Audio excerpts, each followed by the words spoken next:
Just thought I'd try something, new solar model, right? So the simple logic, we pulse, so sun dot point rotates, so we rotate inside the viscous bearing that we create through the pulsing. So the elastica of the planet pulses at beat h, Planck's constant, Newton meter second squared, and real seconds. The duration of the moment is Newton meter second squared. Forces a cavitation within the cavitation, an inversion.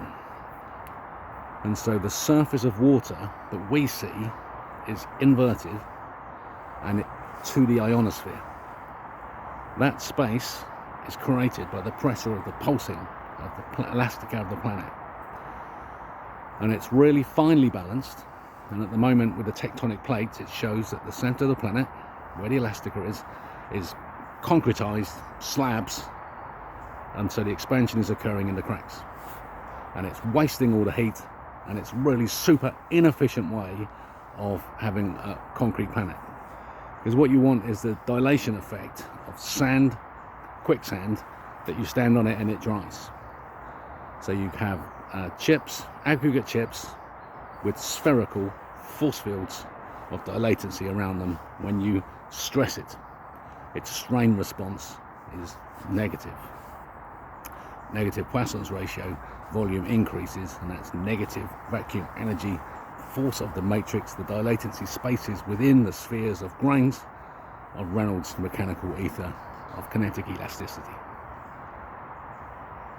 That atmosphere that's created between the surface of water and the ionosphere with the Schumann resonance all the time, static electricity is created, the buzz of static is created, and that we see in the lightning strikes of the Schumann resonance, and its current 7.8, it should be 8. It should be 8 hertz, and it shows that the planet is running inefficiently on these concretized slabs. So that's the pulse. Inefficient at the moment, nonetheless pulsing and creating atmosphere, creating a free bearing, a space, a cavitation, this negative space called the atmosphere that we breathe. It's the twist. So the vector of the jet streams and all, look at the way that the atmosphere works, is a vortex in a spherical pattern acting out. And so the twist works itself out in a new dimension of negative space of the matrix and mechanical ether. That twist force is twisting, rotating, so it forces a rotation on the dot point of the ring tension of light, of the sphere of light around us. Because when we pulse out, it's when there is a flash of light that's emitted by the Earth. It hits the moon, which is a sphere around us, we see its dot point. Hits the sun plasmasphere, 1 AU, 2 AU diameter sphere is created, inside which we are the centroid of bending, and then the dot point of light is the ring tension, which is the orbit of the two-dimensional surface around it. Provided over a period of time, the dot point of light describes a complete circumference, then the sphere continues to exist. It's the heat point that keeps moving so it doesn't burn away. It's the rotation of the sphere around us. And so that rotation that we see there of the chirality forced into the surface, into a sphere, is then the lens through which we see the sphere around us. So the state of the sun we see is the state of the plasma sphere around us. It's rotating, of course. It's going round and it's rotating. It's literally a ball bearing, running around the circumference of the sphere, holding it all together in tension. Its center of bending is the Earth. And so the Earth's center of bending is the ring tension.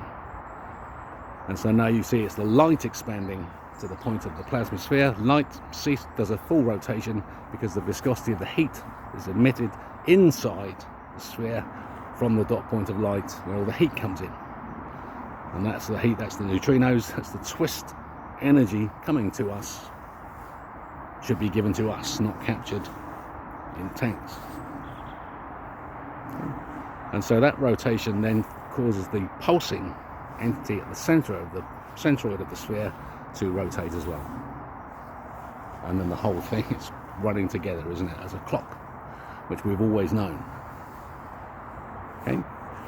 That system is encased by Mars as an ellipsoid, where it breaks the rule that the ring tension is now, the centre of bending, the ring tension is inside the mass.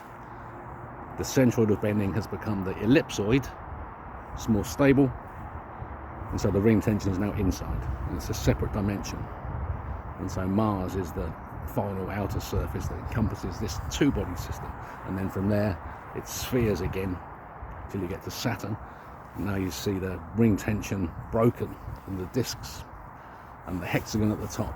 So the Saturn's too big, the energy is being sapped from the centre by Saturn, and it creates that hexagonal peg, and that driving peg is now what's holding the universe. The universe is forced into that peg, that hexagonal peg shape, and that breaks the system, so the ring tension is now outside the mass again. But it's broken, and that's what the disks are of Saturn. So there's now the platform for the universe to spin on, while its separate centroid, the Earth itself, is so out of whack with its concretized tectonic plates. And it's simply a matter of choice. Look at the Sistine Chapel. God is reaching to us with his finger fully stretched. Adam is reaching out, and he just lets his little finger dangle. Can't be fucked. Choose, lift the finger, touch the face of God, and let's fucking go. Choose love. Live love every moment.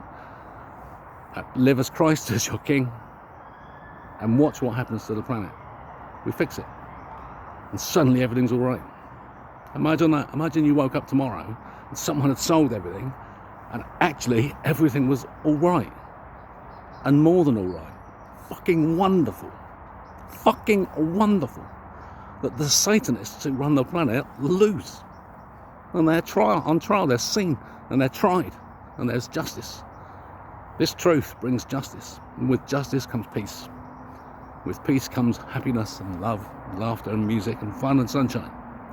On a new planet run by human beings who know what the fuck they're doing. The engineers run this planet.